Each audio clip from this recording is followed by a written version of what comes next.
Serviva perché c'è bisogno di dare sociale, di dare assistenza specie ai giovani.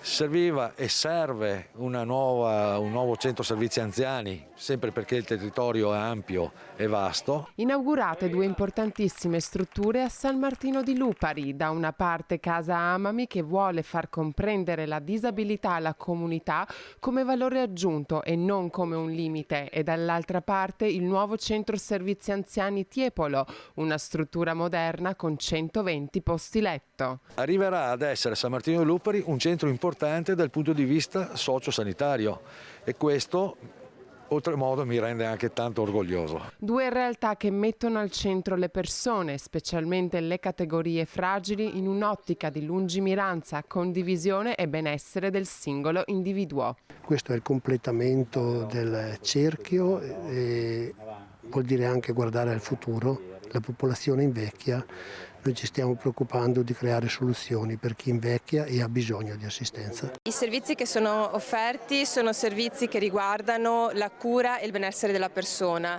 tra cui abbiamo protocolli che riguardano la stimolazione cognitiva, le attività di incremento delle autonomie e la riabilitazione motoria.